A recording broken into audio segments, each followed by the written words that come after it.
ಪ್ರಿಯರೇ, ದೇವರು ಒಳ್ಳೆಯವರು, ಒಳ್ಳೆಯದನ್ನೇ ಮಾಡುವವರಾಗಿದ್ದಾರೆ. ಸತ್ಯವೇದದಲ್ಲಿ ನಾವು ನೋಡ್ತೇವೆ, ನಿನ್ನ ವೈರಿಗಳನ್ನು ಪ್ರೀತಿಸು, ನಿನ್ನ ವೈರಿಗಳನ್ನು ನೀನು ಪ್ರೀತಿಸು. ಜನರನ್ನು ದ್ವೇಷಿಸುವಂತಹ ಒಂದು ತಪ್ಪು ಮನೋಭಾವದ ಬಗ್ಗೆ ಯೇಸು ಭಾಳ ಸ್ಪಷ್ಟವಾಗಿ ಮಾತನಾಡೋದೇನಪ್ಪ ಅಂತಂದರೆ, ಮತ್ತಾಯ ಪತ್ರಿಕೆ 5ನೇ ಅಧ್ಯಾಯ 43ರಲ್ಲಿ ನಾವು ನೋಡ್ತೇವೆ, ನಿಮ್ಮ ನೆರೆಯವನನ್ನು ಪ್ರೀತಿಸಿ ನಿನ್ನ ವೈರಿಯನ್ನು ಹಾಗೆ ಮಾಡಬೇಡ ಎಂದು ಹೇಳಿರುವುದನ್ನು ನೀವು ಕೇಳಿದ್ದೀರಿ. ಇಲ್ಲಿ ಹಳೆಯ ಒಡಂಬಡಿಕೆಯಲ್ಲಿ ಇಸ್ರಾಯೇಲರು ಕಾನಾನ್ಯರನ್ನು ದ್ವೇಷಿಸಿದರು. ಅವರು ಫಿಲಿಸ್ತೀರನ್ನು ದ್ವೇಷ ಮಾಡಿದರು. ಅಮೋರಿಯರು, ಮೋಯಾಬರು, ಹೀಗೆ ಅನೇಕರು ಅವರನ್ನು ದ್ವೇಷ ಮಾಡಿದರು ಎಂಬುದನ್ನು ನಾವು ಹಳೆಯ ಒಡಂಬಡಿಕೆಯಲ್ಲಿ ನಾವು ನೋಡುತ್ತೇವೆ. ಆದರೆ ಇಲ್ಲಿ ಕರ್ತನು ಹೇಳುವುದೇನಪ್ಪ ಅಂದರೆ, ನಿಮ್ಮ ನೆರೆಯವರನ್ನು ಪ್ರೀತಿಸಿ. ಇಲ್ಲಿ ಪ್ರೀತಿಯ ಬದಲಿಗೆ ದ್ವೇಷವನ್ನು ಇಟ್ಟುಕೊಂಡು ಆ ದ್ವೇಷವನ್ನೇ ಹೆಮ್ಮರವಾಗಿ ಬೆಳೆಸಿಕೊಂಡು ಹೋದರೆ ಕರ್ತನ ವಾಕ್ಯಕ್ಕೆ ನಾವು ವಿಧೇಯರಾಗುವುದು ಯಾವಾಗ? ಇದು ಬಹಳ ಸ್ಪಷ್ಟ ಮತ್ತು ನಿಖರತೆಯಿಂದ ಹೇಳುವುದಾದರೆ, ಇಲ್ಲಿ ಅಮೋರಿಯರು ಹಾಗೂ ಮೋಯಾಬರು ಅನೇಕರನ್ನು ದ್ವೇಷ ಮಾಡಿದರು.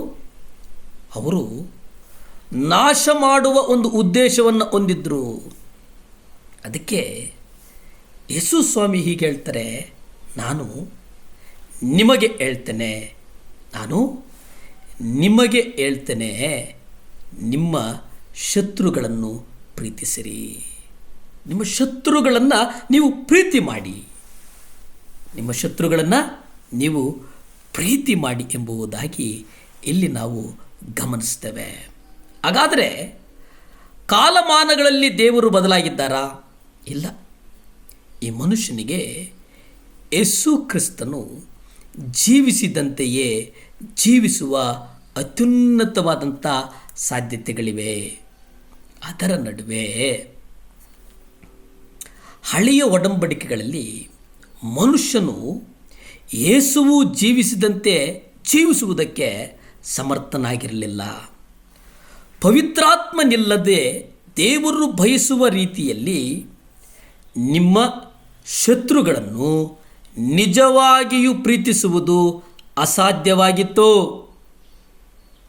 ನೀವು ತುಂಬ ದಯಾಳು, ಕರುಣಾಮಯಿ ವ್ಯಕ್ತಿಯೆಂದು ಸ್ವಲ್ಪ ಗೌರವ ಪಡೆದುಕೊಳ್ಳುವುದಕ್ಕೋಸ್ಕರ ನಿಮ್ಮ ಶತ್ರುಗಳನ್ನು ನೀವು ಪ್ರೀತಿಸಬಹುದು. ಆದರೆ ದೇವರ ಮಹಿಮೆಗಾಗಿ, ಕರ್ತನ ಮಹಿಮೆಗಾಗಿ ನಿಮ್ಮ ಶತ್ರುಗಳನ್ನು ಪ್ರೀತಿಸುವುದರ ಬಗ್ಗೆ ಏನು ನಿಮ್ಮ ಅಭಿಪ್ರಾಯ? ಪವಿತ್ರಾತ್ಮನಿಂದ ತುಂಬಿಸಲ್ಪಟ್ಟಂಥ ವ್ಯಕ್ತಿ ಮಾತ್ರ ಅದನ್ನು ಮಾಡುವುದಕ್ಕೆ ಸಾಧ್ಯ. ಪ್ರಿಯರೇ, ಅದರಿಂದ ನೀವು ಕರ್ತನು ಹೇಳುವ ಹಾಗೆ ನಿಮ್ಮ ಶತ್ರುಗಳನ್ನು ಪ್ರೀತಿಸಿರಿ. ನಿಮ್ಮ ಶತ್ರುಗಳನ್ನು ಪ್ರೀತಿಸುವುದರ ಜೊತೆಗೆ ನಿಮ್ಮನ್ನು ಹಿಂಸೆಪಡಿಸುವವರಿಗೋಸ್ಕರ, ಯಾರು ನಿಮ್ಮನ್ನು ಹಿಂಸೆ ಪಡಿಸ್ತಾರೋ ಅವರಿಗೋಸ್ಕರ ನೀವು ಪ್ರಾರ್ಥನೆಯನ್ನು ಮಾಡಿ.